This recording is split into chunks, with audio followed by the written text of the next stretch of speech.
Pat Real Estate Channel. Okay, so today we're going to continue on with the RPA, or the Residential Purchase Agreement. So last week we went through the whole contract, all 10 pages, but we kind of sped up a little bit around page 6. So we're going to go over from page 6 on and kind of maybe go in and delve into a little bit more of the different provisions and different performance parts of the contract, and give you a little bit more explanation on some of those things. So Pat's going to take us through a contract again and talk about some things. I have a couple other questions that I'll ask him as we get into the video. So welcome back, everybody. Pat, how's everything going this week? How are you doing, sir? Doing well, sir. I thought I would share this. I'm saying, if we have a bit of a spotty internet connection today, I think. If you can hear me, I can hear you. Just give me the thumbs up. Good. Okay, yeah. I have an active file going. I have several active going right now, but I have one that I'll share with you on the R.P.A. We'll go through some key provisions that are kind of live. And of course, we won't mention any names or so forth, but we'll just have a look at those key provisions from page 6 on. My week has been a busy week as normal, working with buyers and sellers and tenants. I have some leases going right now, have some buyers that I'm running, and waiting for a big client to come to town to put some major money into the California market. So a lot of stuff going on. Well, it's good to hear, man. I'm glad that you're doing well and business is booming in this time of what we've got going on in our country right now and all over the world. But yeah, I'm glad to hear that. So good luck for you and all those things. So let's go ahead and dive into page 6 and start from the top there. If you could share your screen and show that contract page, and we can move on.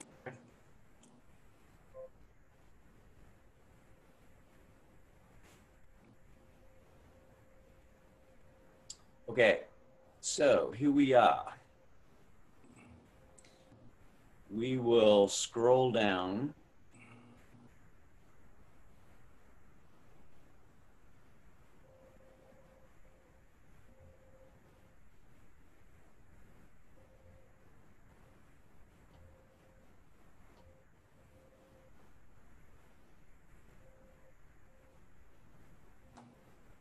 Okay, we're on page 6. Okay.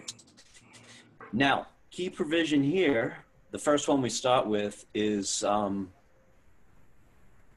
A provision at the top, okay, which is 14. Time periods, removals of contingencies, cancellation rights. This is very important part of the contract.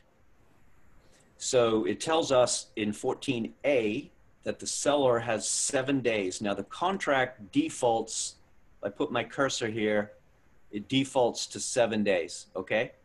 Okay. Now if you're doing a contract and if you wanted to see disclosures from a seller a little bit quicker, you would put that in there. Or a little bit longer if it wasn't important to you, you would put that in there, okay? Contract defaults to 7 days.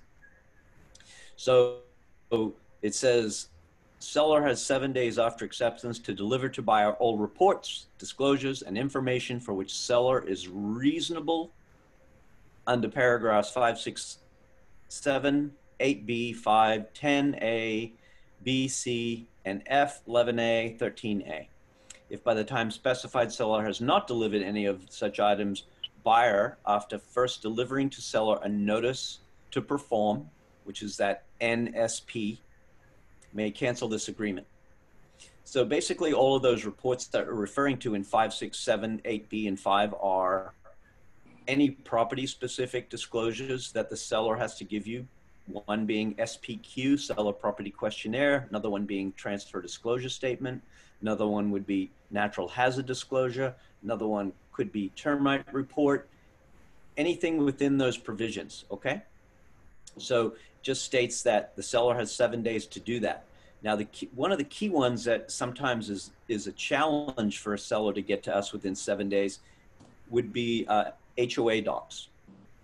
If there's a homeowners association connected to any specific housing tract, we're kind of under, you know, at their liberty. We can push them, pay a rush fee to get those HOA docs to us. But those things are a little bit out of our control. We try and push them as much as we can. that's something that can potentially come in a little bit after the 7 days. Okay. The B provision talks about buyer has, the contract states 17 days after acceptance unless otherwise agreed to in writing to complete all buyer investigations, right?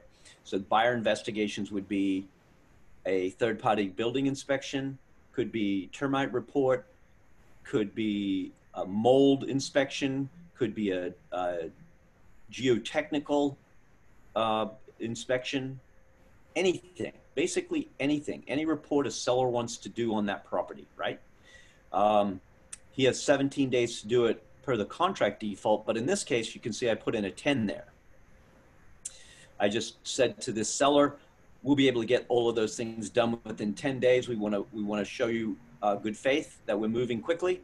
So we're going to try and do that within 10 days. Okay, that makes sense. Any questions about that? No, but I did have a question. You mentioned something called an SPQ. I know that's seller something questionnaire. What's the middle letter for? Yeah, seller property questionnaire. Property. Okay. SPQ is a relatively new form in real estate. When I say new, I would say within 5 years, something. I would say somewhere around that time, 5 to 7 years maybe.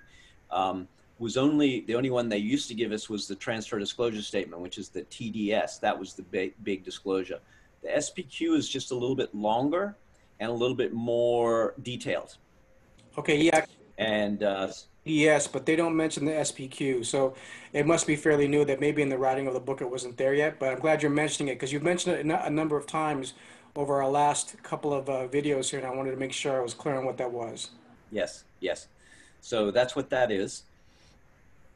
And it's an important one. I just got one today on a property, and what you're looking for on an SPQ are yeses, meaning that the SPQ will say, have there been any plumbing problems? Have you made any alterations to the house? Have you done any remodels? So you're looking for a yes there. If they're all no, no, no, no, no, no, no, means there's basically nothing wrong with the property and the seller hasn't disclosed anything materially. So you're primarily looking for yeses, and then the explanation to the yes. Okay. And so the B1 and then the 1, 2, 3, 4, and 5, they're just explanations to the whole paragraph 14, right? About what each section means and what your cancellations rights are and so forth. If you scroll down to, if I put my cursor down on number 5, access to the property. Mm-hmm. Some people like to see the same time frame in the B1, 17, excuse me, yeah, 14B1, buyer has 17 days. Some people like to see that. You see how it says 17 here? Yes. At 5. They like to see the 10 days in here. If I have 10 days to inspect, they only want me in there for 10 days after I've done all my inspections. I kept it as 17 on this contract. I tend to do that just so my client could, if we get beyond 10 days, we still have another 7 days access to the property per the contract if we need it. Okay, that makes sense. So that's that provision. 14 is a big deal, okay, on the contract. There are some things on the R.P.A. that are bigger deals and some that are smaller deals. 14 is a big deal. Okay. Okay, the provisions within 14. So as we scroll down, the C provision right there, removal of contingencies with offer, right? If you were writing a non-contingent offer, meaning your buyer didn't care about appraisal, didn't care about inspections, didn't care about anything, you would check that box going removal of contingencies with the offer. So when you sent the offer to the listing agent, you're saying, hey, I'm completely non-contingent. People misunderstand this word contingency a lot. They go, hey, I'm a non-contingent buyer because I'm renting right now. I don't have something to sell. I'm like, yes, you're non-contingent because you're not selling anything, but you still have contingencies in the offer, one being an inspection contingency, one being appraisal, one being full loan approval. So you're still a contingent buyer. You're just not contingent on selling your house. So do you recognize the difference in what I just mentioned? Uh, um, no, can you explain that further, Pat? I'm sure Yeah, yeah. that's okay. So this comes up a lot. The people will tell me, "Well, Patrick, I'm a non-contingent buyer," and I'm like, "Well, you're non-contingent because buying this house is not contingent upon you selling your house, pulling all the money out of it to buy the house, but you're still contingent, meaning you want a 17-day inspection contingency, you want a 17-day appraisal contingency, you want a 21-day full loan contingency. So you have standard contract contingencies. You're just, what you really mean to say is you're not contingent upon selling a property to buy a property, Okay. meaning you're not pulling out 200,000 from your house to use it to buy a house. You have 200,000 in the bank. Okay, that makes sense. Now that makes sense to me. Got it. The three prime contingencies you were talking about at first, those are things that everybody's contingent to, right? But this, when someone says non-contingent, they use that incorrectly because they're saying that they don't have to sell a house to get into the new house, basically. Yeah, a lot of times I have to correct people in a subtle way. A lot of the times when they say that and I go, well, you're not contingent on selling your house. You just got money sitting in the bank. We have standard contract contingencies.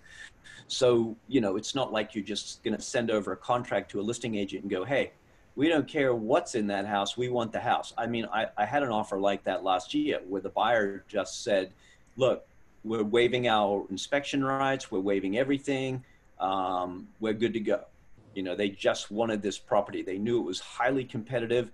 They were going to be competing with multiple people. The buyer was very handy. Actually, he was a former Navy SEAL, and his agent was his cousin. They grew up together, very experienced agent. And he told me, Patrick, I want this house for him. His parents live close by in this area.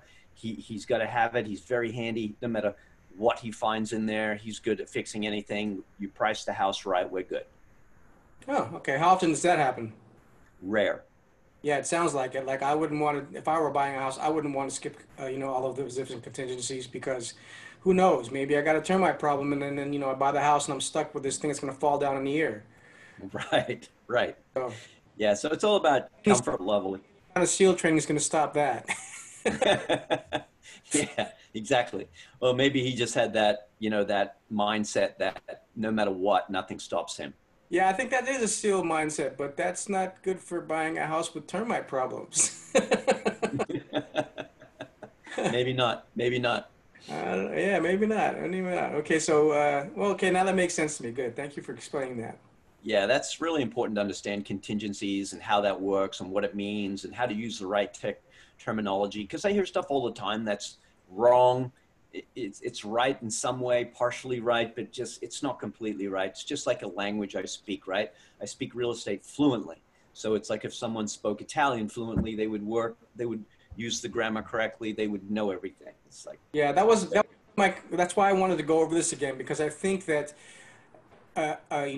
either a buyer or a seller could look over this information on a contract, and if they're not as schooled in this, and maybe this is their first time selling a house or first time buying a house, they could totally misunderstand what's happening here. Because, like I said, even myself, as I've gone over the curriculum and gone over it numerous times, I'm still like, okay, what does this? Am I sure I know what this means? So, I mean, there's a lot on the line when you're buying and selling a house. A lot of things on the line here. So I think that, clients need to really understand specifically, like you said, the certain things that are of importance in this contract, and they really need to understand this is what this means about contingencies. So I think mhm. it's good we're explaining this again. It's very important because like you and I have discussed before the difference between passive removal and active removal. Right. And that's why contingencies are very important to understand that because on a real estate contract now it's all active removal, meaning that they have to send me a form and say, Patrick, you're done with your 10 days, remove your inspection contingencies. And I have to sign off on it. Once my clients sign off on that, they're basically naked right on the contract. They can't get out of the contract if they find anything else, Hmm. right? Because now they've removed that contingency. Right. Very important. Yeah. Uh, the next section D, seller's right to cancel.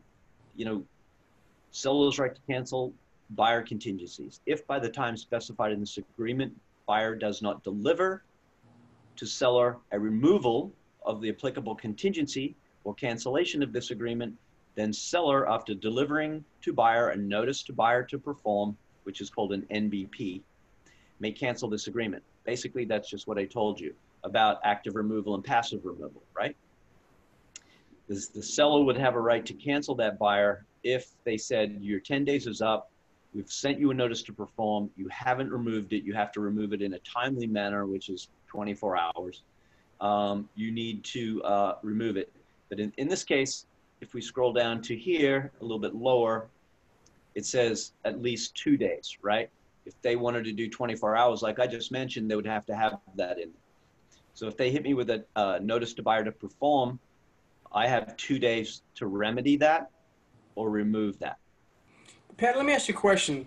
In what you're saying right here, I mean, obviously, there are probably going to be times when someone doesn't perform something in a certain time frame, and that could be something that's totally understandable. How forgiving are the other parties typically in these kinds of situations? Are they looking at, like, if someone said, you know what, man, I got sick that day. I was in the hospital emergency room. I was gone for 3 days.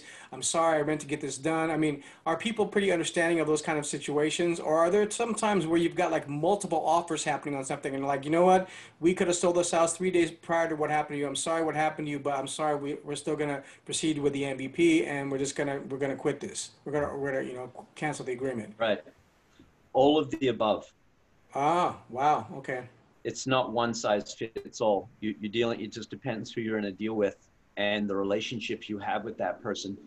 I would recommend on all deals, you keep your communication lines open very well with the other side, with the other agents, that you're in constant communication. If you want information, send them emails. I prefer to do everything via email because I want people, if some people will call me when I'll be on the road and say, hey, Patrick, I've been in the hospital for 3 days, this, and this. I'll say, okay, that's fine. Send me an email, net it out to me just so I know. Why? Because if we end up in court, I want evidence to what they told me on the phone, right? If they just tell me something, that's hearsay. If they send me an email, the email is admissible in court. I'm not looking to go to court. I'm not looking to trap someone. I just want accurate information. Now that sounds really smart. It's a way of covering everybody because you have actual documentation of what was said. And the And infor- I've had that happen on many deals where people have said that. And I've said that, just send me an email, please. I'm on the road right now in between property. I'll get 5 phone calls before I get back to the office and 15 text messages. Email me so that I don't lose what you've told me. It'll go into your file. And I've had situations come up where they denied they said it. And I said, well, no, you actually did say it. Here's the email you sent me, and you have a problem now. yeah. Well, no, that's a good way of covering yourself and keeping the whoever the client is accountable to what they've said. I think Yes, it's smart. absolutely. So it's anyway, but that just talks about how a seller could cancel you, Okay. the seller's right to cancel, and what they need to do, and the process they have to go through about this noticing you, right? They have, this is, those provisions are relatively new to the contract. It used to be passive removal. The wording used to be different. Now it's talks about they have to actively remove it, and this is how they do it. They have to do it in this amount of time. Like I said down here at E, 2 days. Once they notice you, you have 2 days to remove it. F talks about the effect of the buyer's removal of contingencies, which is what I mentioned to you just a minute ago about once they remove it, now they're naked on that deal. Pat, hold on one second. I got another question about this. Um, Say that a seller is in negotiations with a buyer and everything's looking really good. They've got all of the paperwork done, all the disclosures are taken care of, all that stuff is happening. And then say the seller, all of a sudden, out of nowhere, somebody comes along and says, you know what, I don't care what your best deal is. I'll give you another 25 grand on top of that. X out of your other deal. Can people do that? No, Oh, okay. Good to know. they have, buyers have rights to cancel on contracts and sellers have right to cancel. But once a buyer and a seller reach mutual agreement, they're in a binding contract, which is subject to performance and remedy provisions. One being, the contingency provisions. If the seller, if that happened, the seller could only cancel if the buyer breached the contract. If they didn't remove contingencies and then they sent a notice to perform, they didn't perform, the seller would have the right to cancel that buyer.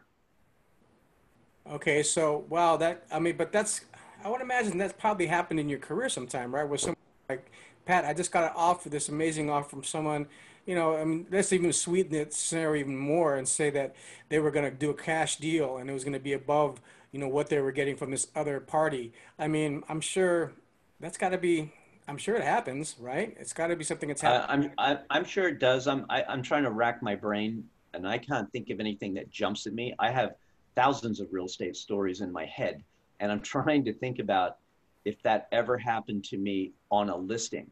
I've not had it happen after the fact. I've had it happen before we got into escrow, meaning that, listen, I'm really not sure where the price is going to land on this house. So here's how we're going to handle it. I'm going to put the property on a Monday. I believe we're going to get multiple offers, and I'm going to tell everybody we're going to review all of those offers the following Monday or on Friday. And we'll just tell everybody, submit your highest and best offer by Friday, and off we go. And then we'll just pick one, or we'll counter everybody and say, look, we received 5 offers, all above list price. We're still not really sure that we've got enough money for the house. So we're going to send a seller multiple counter offer to everybody and give us your best offer.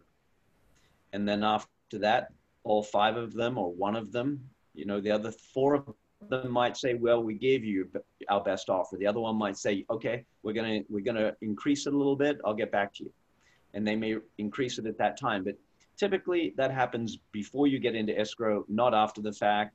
I guess it could happen. I mean, I had a buyer several years ago that he canceled 3 offers.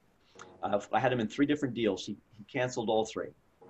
And the 3 deals that he canceled on, I know for a fact, because I knew the agents, all sold for higher than I had my guy in escrow for.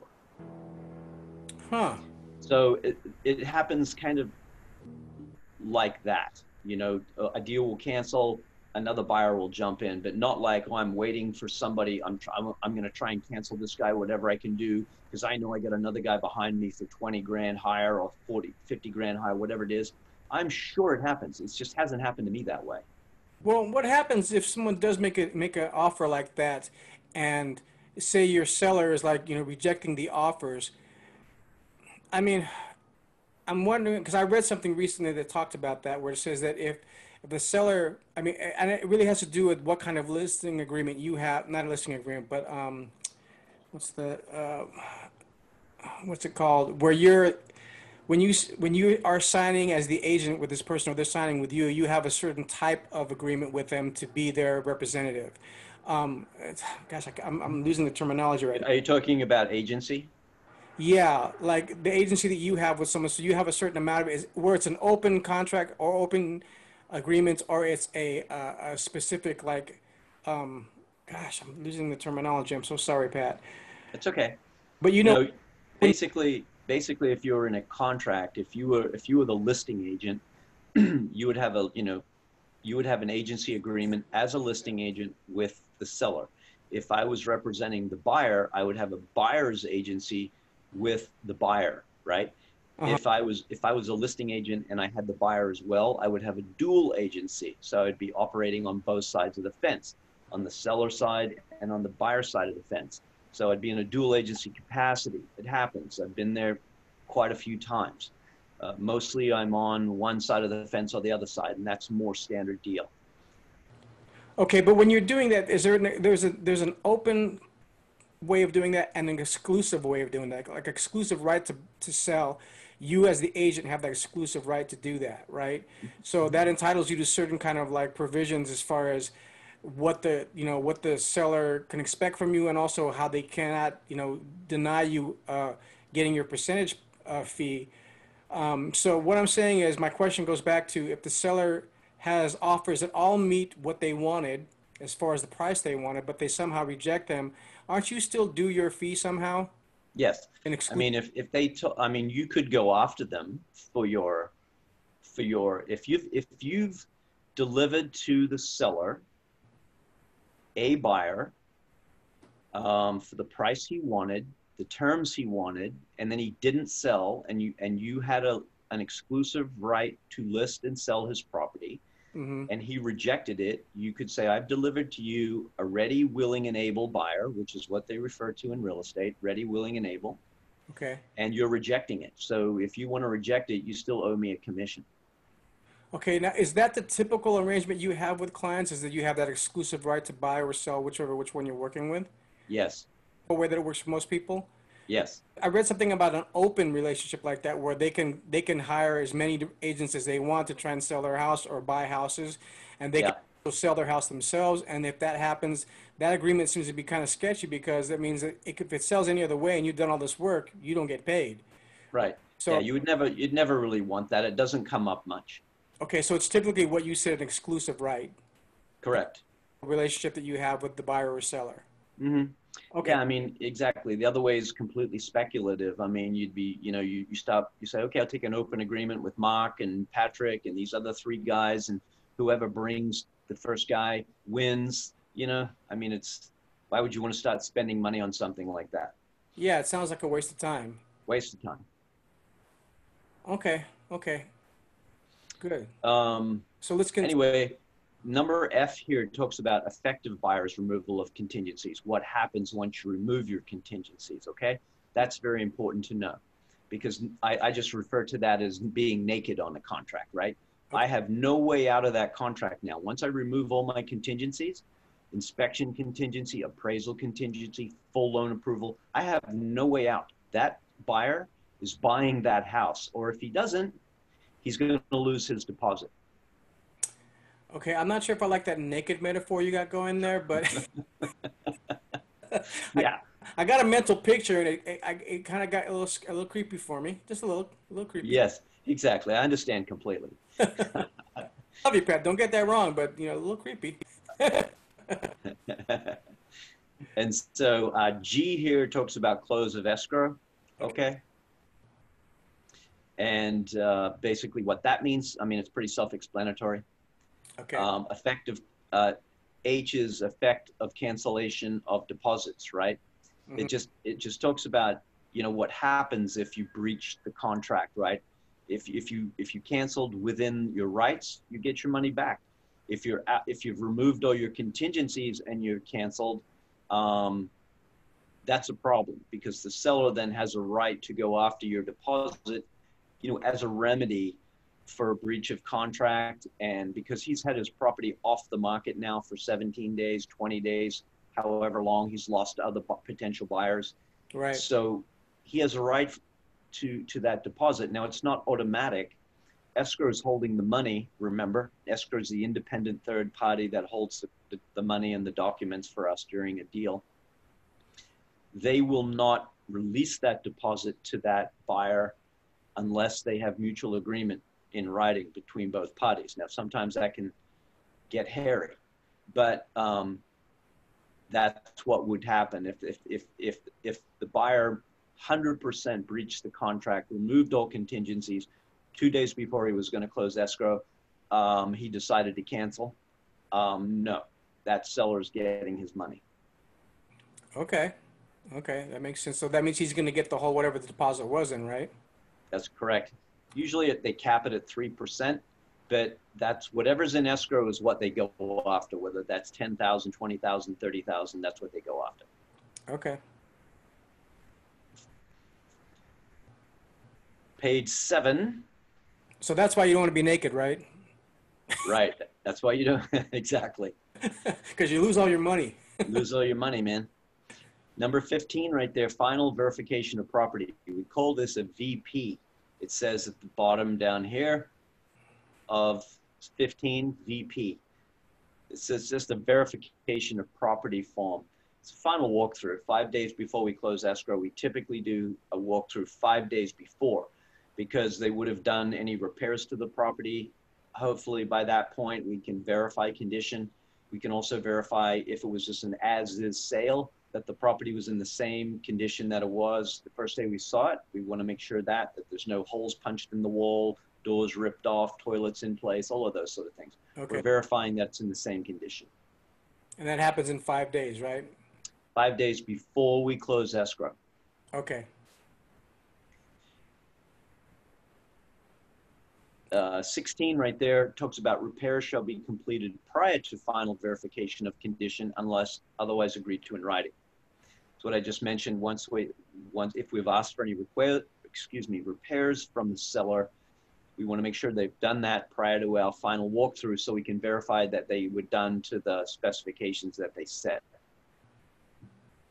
Okay, that makes sense. 17 talks about proration of property taxes and other items. This is something that's handled through escrow, okay? Escrow does all the property prorations of property tax and so forth. Because property taxes are not paid on a calendar year, they're paid on a fiscal year. And so those timeframes are different than a calendar year. So they do all the prorations through escrow. Buyer have their prorations, seller have their prorations. They do that all through escrow. Okay, so this is not something that we have to be too concerned about as agents, right? No, you want to advise your clients, because if you look at 17 here, it talks about tax bills issued after close of escrow shall be handled directly between buyer and seller.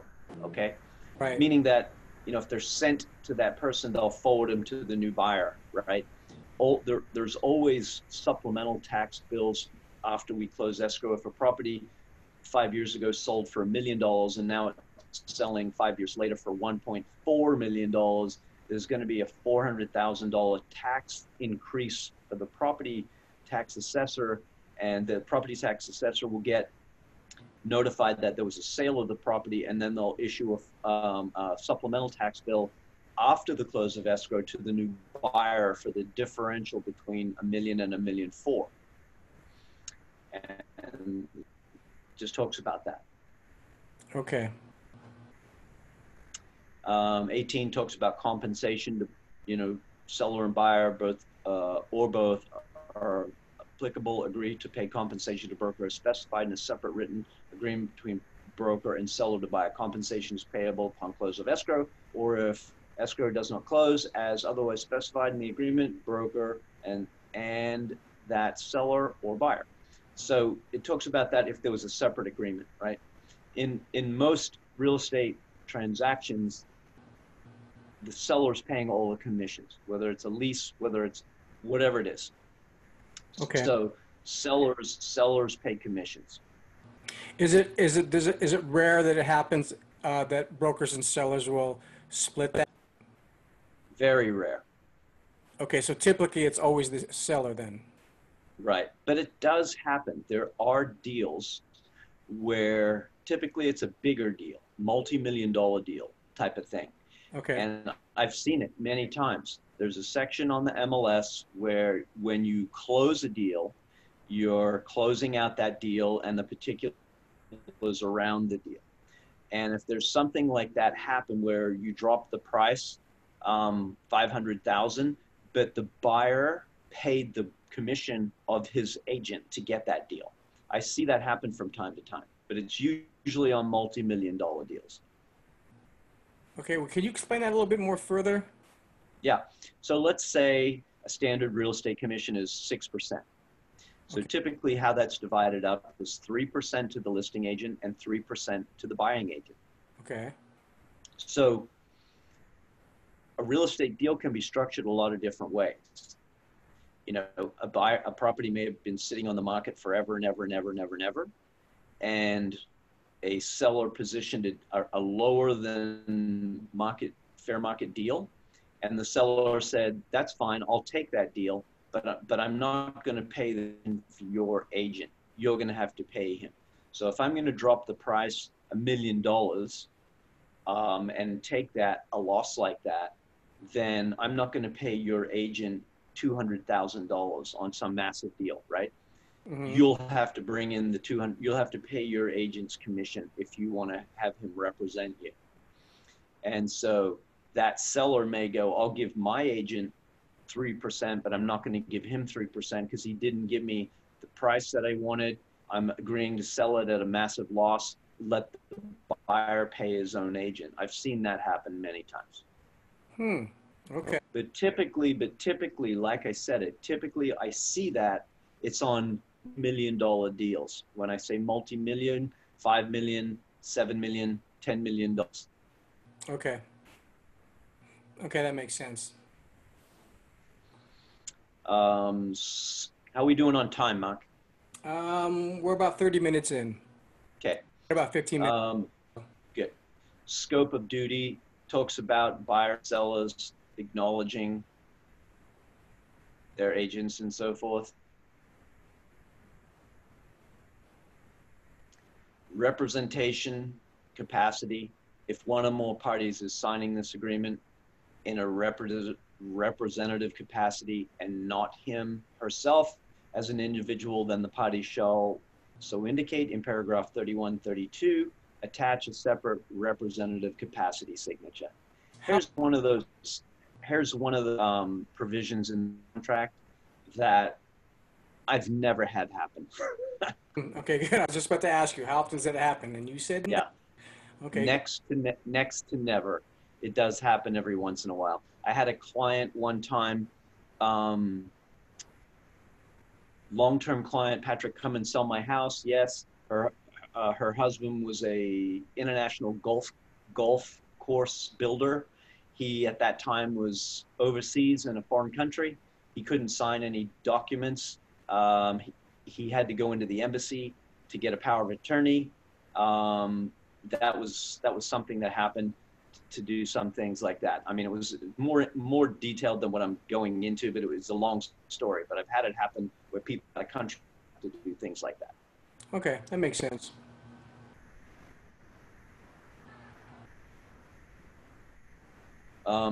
Number 20, where it says joint escrow instructions to escrow holder. Basically, you have multiple parties to a real estate deal. You have a buying agent, selling agent, you have a buyer, you have a seller.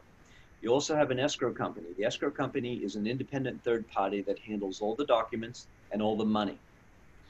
And this paragraph here talks about that joint escrow instructions will be created by the escrow company. They'll have buyer's escrow instructions and they'll have seller's escrow instructions.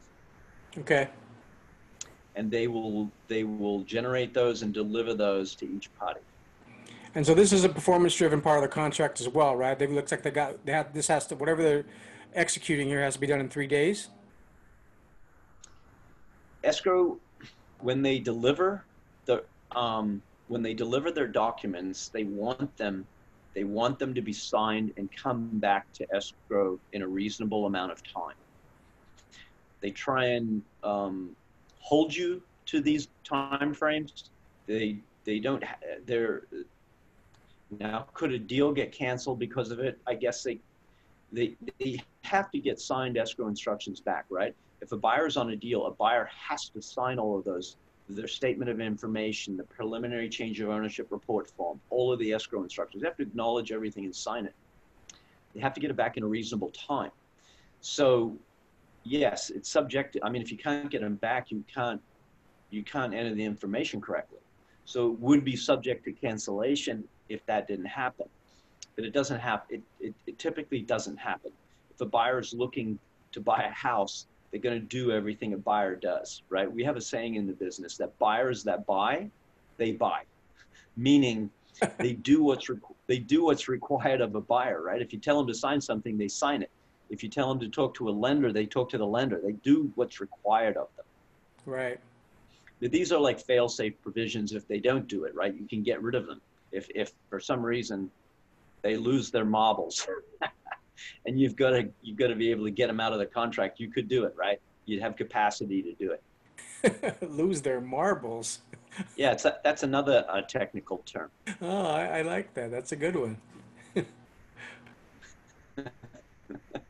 Like, listen, I had a deal during the short sale days Right. where a buyer put money into escrow, and when the asset manager at the bank refused the offer, and the buyer wouldn't come up on price, they just said, no, no, no, we just expect to get that price. And the asset manager said, no, they just left the money in escrow. I mean, the last I heard on that, and it's been years and years, the escrow company called me and said, Patrick, that buyer that was engaged, their money, we still have it in that trust account. And we're going to have to turn it over to the state of California because they won't sign cancellation to get their money. So people do screwy things. You're dealing with people, Mark, and when you're dealing with people, they do screwy things. And there's one example of it. There's $5,000 that they put into escrow that they're just leaving out there. Now, why they would do that is just, I don't get it. So if those, yeah, so they're putting their marbles someplace else. They haven't lost them. Their marbles are in trust, right? Well, I think they're trying to find their marbles. I mean, I don't know what they're doing. I don't know what they're thinking. I have no idea.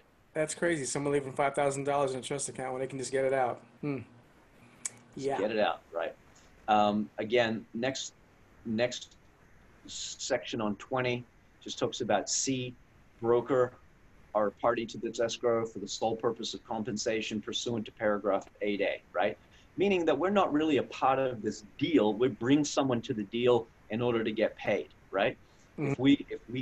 If we negotiate the deal, we're basically not a part of this contract. You know, the contract is between the buyer and the seller, right? Right. So we're not involved with buying this house, selling this house. We're just trying to enforce the provisions of the contract. Um, Number 21 is a big deal. Remedies for buyer's breach of contract. Just talks about the liquidated damages, right? So let's read this real quick. If a buyer fails to complete the purchase because of buyer's default, seller shall retain as liquidated damages the deposit actually paid. If the property is a dwelling of no more than 4 units, one of which buyer intends to occupy, then the amount retained shall be not more than 3% of the purchase price. Any excess shall be returned to the buyer. Okay, basically it's 3% or whatever amount of money they have in escrow. That's the amount they go after, right? Would they go after more? If they had, let's say 3% would have been $30,000 and they had 10,000. Would they try and go after the other 20? Probably not. If there was only 10 in escrow, they go after the amount of money that's there if they breach it. Okay. And so, if in fact, when you get an offer as a listing agent from a buyer and they've signed that, then over here on the seller side, you would want your seller to sign it. If the buyer didn't sign it, you might not want your seller to sign that, right? Because you wouldn't want your seller to agree to something that the buyer didn't agree to. Now, I tend to have my attorney clients, and when these provisions come up, about 50% of them will sign it, and 50% of it won't sign it. Because the 50% that will sign it say, Patrick, I agree with liquidated damages and remedy by arbitration versus suing. Mhm. And the other guys that won't sign it go, I'm not going to agree to something in advance if I don't know that the buyer didn't breach the contract, materially breach it. Why would I agree to that in advance if the guy was a shyster and he materially did breach it, and I might want to sue him for 200,000 because of the sort of person he was. I mean, it's about a 50-50. Most of my people sign it, but of the legal variety, about 50-50. Okay. So how does that affect how does that affect the follow through of the contract if they don't sign this part? Well, the contract still moves ahead per the provisions in the contract, the contingency removal and so forth. It's just if there was a breach in some way. And the breach of it would be if you had everybody sign this, they could only get what's in escrow as the remedy for the breach. Whereas if they didn't agree to this, they could sue each other. Okay. Well, okay, so I get that, but what I'm saying is like, if let's say the buyer here not sign this, right, and this wasn't signed, you counseled the seller not to sell this as well. I mean, sign this as well. I mean, Mm-hmm. so the contract will just move forward still? Yes. Okay, so then this would be They don't, they to, don't, they don't, they don't, they don't have to sign this. okay, that now, If you look at the R.P.A. at the bottom of every page, there are initials, right? right? But this is page number 8, and there are initial sections here at 20. Sorry, my cursor disappeared. At 21, there's initials.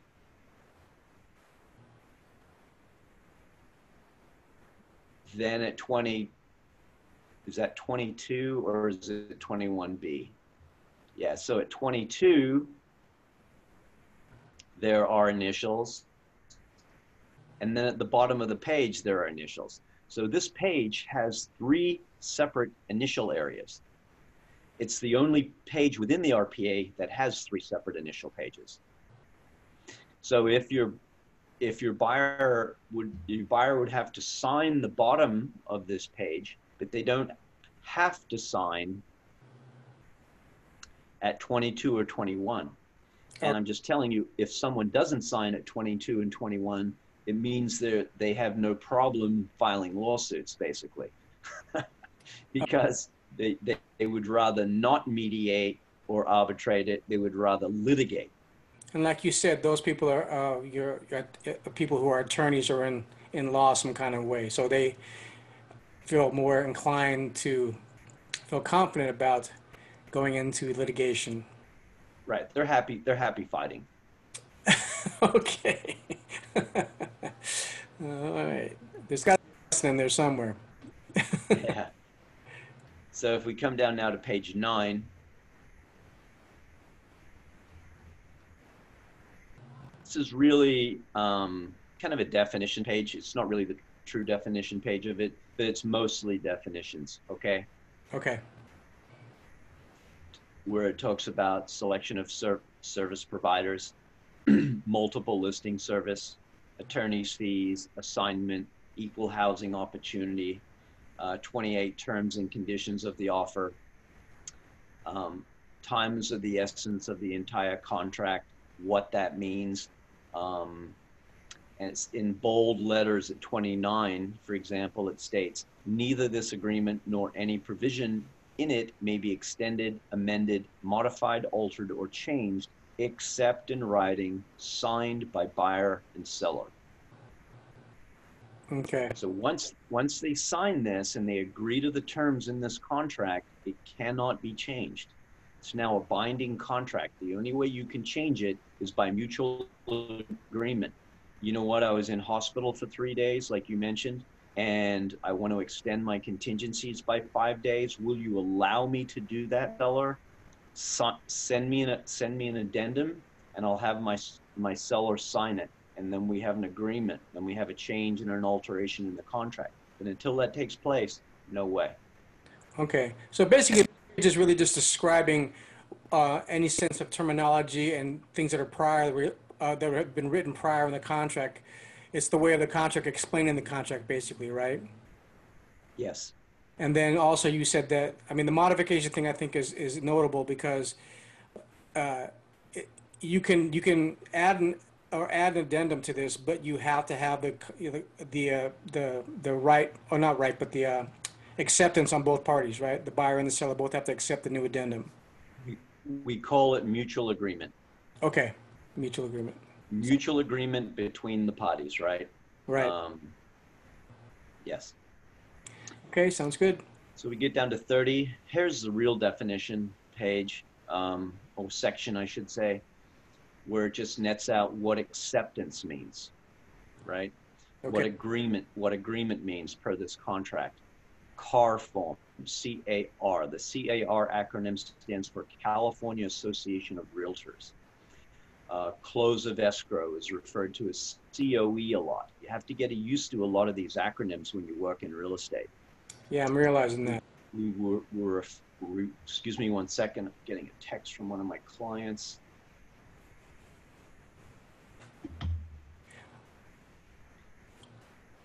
Okay. I have it for you, Pat, that we can institute into this whole system here. It's gonna be IRT. And I recognize that. I realize that. That's the IRT. So I'm just gonna say that from now. When you say something, I'm instead of saying I recognize that, I'm gonna go, oh no, IRT. IRT, there you go. or you can just say GG, double G, good to go. All right. Close of escrow. Okay. Interesting how they have copy here. Means copy by any means, including photocopy, NCR, facsimile, and electronic. Nowadays, mostly everything is electronic. Someone recently on a deal said to me, Patrick, they wanted everything in one big file. And I said, look, if I scan all these documents, it's going to be about a 25 meg file. I can't send a file that big. Just let me, I'll send you different documents. And they said, well, just fax the whole thing to me. And I'm like, well, I have an e-fax, but I haven't used fax for at least 15 years. I maintain one just in case I get someone old school, but mostly everything's electronic now, including, right? You use DocuSign, everything's electronic signature. Yeah. I can't imagine how slow this must have been back in the fax days. It must have been Yeah, slow. Yeah. crazy, man. I mean, I was there. It was very crazy. And also before DocuSign, it was crazy. I have on my phone copies of every Starbucks within 20 miles of me. So I used to say to people, meet me at this Starbucks. We'll sign the contract there. We'll meet there. We'll talk about it. I wrote more contracts at area Starbucks for about 10 years than any other place in town. That's funny. Yeah. Days, F, 30F, day means calendar days. However, after acceptance, the last day for performance on any act required by this agreement, including close of escrow, shall not include any Saturday, Sunday, or legal holiday, and should instead be the next day. That's important to know. Because if you have a performance day on a contract, meaning a contingency removal day, it cannot be a Saturday, Sunday, or a legal holiday. It has to fall over to the next business day. Very important. Okay, so does that still follow okay, so say you have a contingency that's supposed to be done in 7 days, right? And the seventh day is a Sunday, right? Now that gets performed or taken care of on the following Monday, right? The removal of the contingency. Exactly. You would have to still want to get all your inspections done within that time frame, but the other agent couldn't notice you to perform until the next business day. Okay, but that doesn't change the length of the contract, though, right? That doesn't alter the length of a contract. No, Okay. has nothing to do with that. The same thing if you calculate 30 days and your 30-day contract, the 30th day of the close of escrow falls on a Saturday, they're gonna push it over to the Monday. Okay. Some agents might the Friday before, but the contract states we always push it to the next business day, not the one before, the next one. Okay. So if our day 30 of close falls on a Saturday, we're closing Monday. If it falls on a Sunday, we're closing Monday. Okay, so that means we would actually, so if it was on Saturday, we would actually have 32 full days, even though the contract says 30, because of Correct. the weekend. Correct. Okay, that makes sense.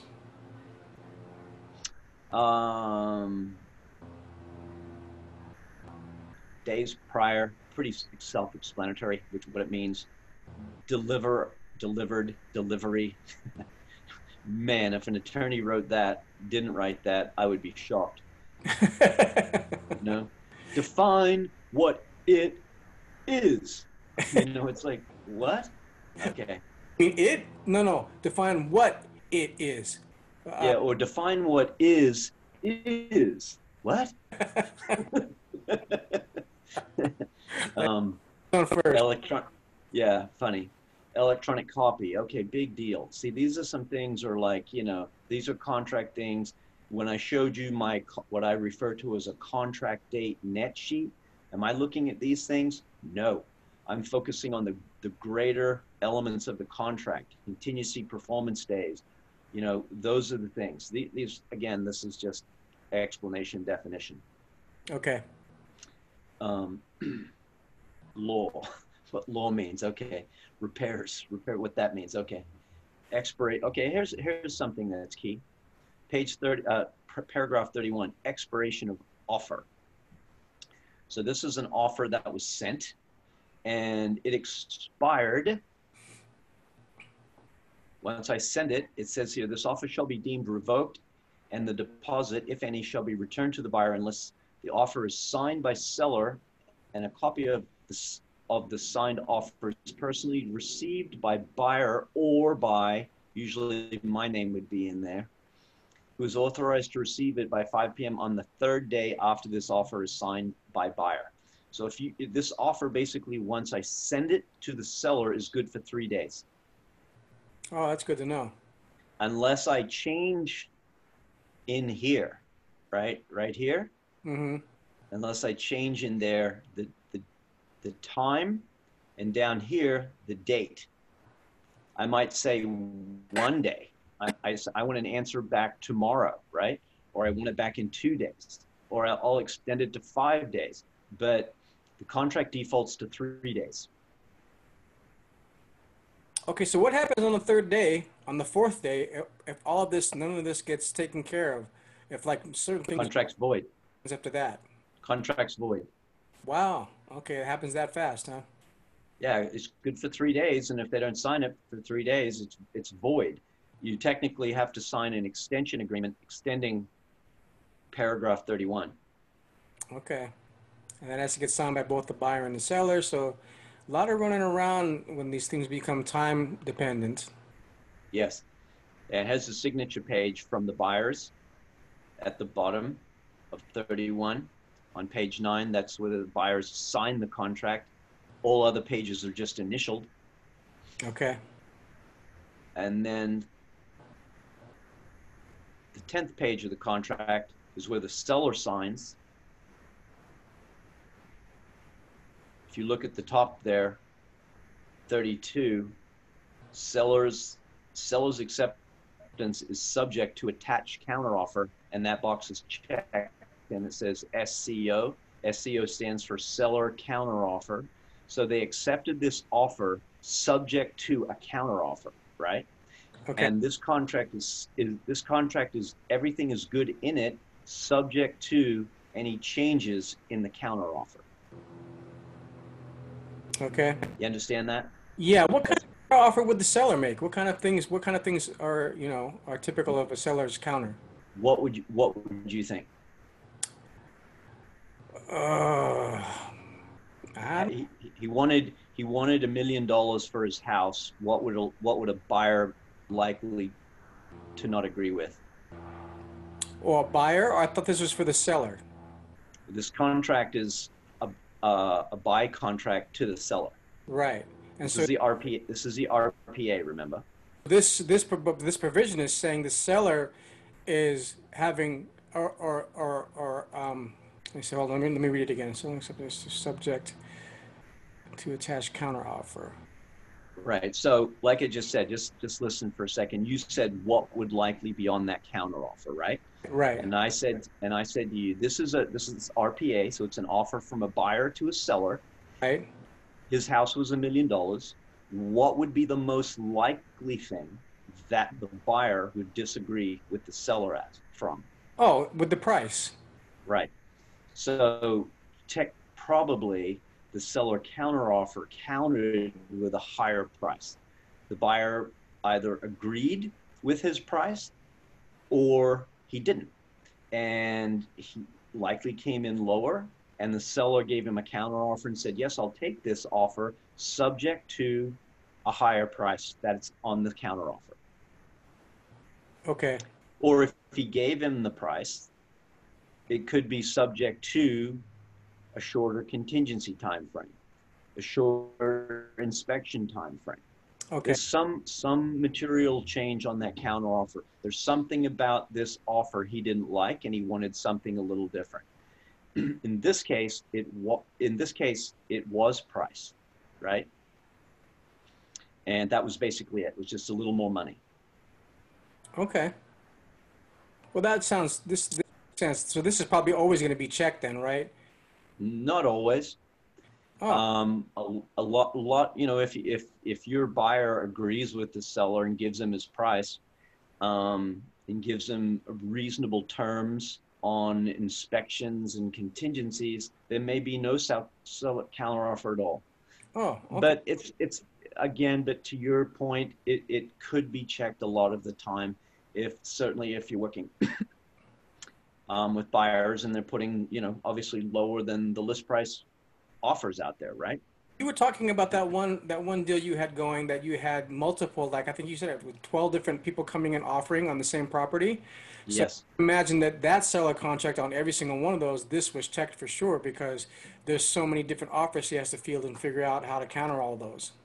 If he did Right. Now, one. in that case where it says SCO dated 726, you see that? Yes. Okay, so you go back up here to where in the parentheses it says car form SCO or SMCO. In that case with 12 offers, if that seller issued counteroffers to all of those buyers, they issue an SMCO, which stands for seller multiple counteroffers. Okay, that makes sense. So if I get that, I know that the seller has more than one offer, and that could dictate or predicate to my buyer that they might want to put their best foot forward because now we're competing with one other offer or five other offers or whatever. Okay, as the agent, do you know how many other offers might be coming in on something? Is that a typical No, information you should know about or no? they don't really have to disclose that to me unless the seller said to their agent, you can tell them we have 5 offers, 6 offers, 10 offers. It happens they mostly tell us, um, they mostly just tell us we have 5 offers, 6 offers, 7 offers, Patrick. What do you want to do? Probably inspires your buyer to kind of like have a better understanding of what competition is going on and to, like you said, put their best foot forward or their best offer forward, right? But I imagine Yes, this, if you get this document here and you see the SMC instead of the SCO, you automatically know there's multiple offers going on. correct. Okay. Yeah, you just been put on notice. They don't have to tell you how many, but they usually do. But they just put you on notice, said, hey, Patrick, you're an American nickel, e pluribus unum, right? One of many. And like, you know, tell your buyer to put his best foot forward if he wants the house. Okay. Okay, so if we go down to, you still doing okay on time? Yeah, we got about 3 or 4 minutes. Okay, so we get into the end of it here. Um, Real estate brokers, right here in this section here. This is where the brokers sign. Okay. And that's all self-explanatory stuff. Your clients won't be too interested in knowing that. This is where the brokers sign. And as we go down a little bit lower, once you do enter escrow, the escrow company will fill in all of their information down here, but that obviously doesn't happen until you have mutual agreement between the parties. And then once you forward this contract to escrow, they put their acknowledgement in here and send it back to you, just this page 10, and let you know that the escrow is moving along, has the escrow number, and then they send information to your buying client to deliver the deposit to escrow within 3 business days, and then all of that process starts. Okay. What And that, what kind of confirmation document is there when a seller accepts a buyer's offer? What is that document called? well, they'll send you back this fully executed, Okay. right? And once this has been signed by all the parties, it's fully executed, you have a binding contract. So remember, this page here is the agent's signature. Mm-hmm. Right there, above that is the seller's signed signature. They're agreeing to it on that day and that time. Mm-hmm. Has a timestamp right here, 11:14 a.m. This person signed it. And right above that, right here, is when the buyer signed it. So once you have a fully executed contract, meaning fully signed by all the parties to the deal, you have a binding contract. Oh, so there's no addendum to that then. Once everybody signs this whole contract all the way down, this becomes a valid deal then. It's a binding contract. A binding contract. Okay. You Valid. have mutual agreement between the parties and you have a binding contract. Okay. Sounds good. And that's it. That's all 10 pages. We went through those last 6 to 10. It took us a while to go through the last 4 pages because they had a lot of guts in I'm sweating over here, Pat. That's it. there. Becoming a brand new agent and looking at all this information, it's like, wow, I got to know all this stuff because, there's assuredly going to be some clients or principals that look at this information and go, Mark, can you explain this more in detail? And I'm going to go, well, it says right there. Can you read it? Yeah. What do you not understand about reading where it says Yeah. mutual agreement? Yeah. And That's why you need to understand that R.P.A. very well. no, Along with reading your book and understanding meets and bounds and lot, block, and track, and all of the rest of the real estate terminology that you may not use much, that document you're going to be using all the time. You need to know that document. You need to know what Section 14 means. You need to know, you need to know it intimately, right? yeah, like you recommended last time when you talked about when you were mentoring other people that you were like, read this every day, make it a part of your everyday, ritual that you read this and you go through it and just get it so you know every provision, every page number that certain things are on, so you can go right to it. So yeah, I'm gonna do that. Have a great week. All right, Pat. I appreciate it, sir. You have a successful week also. See you next week. All right, thank you.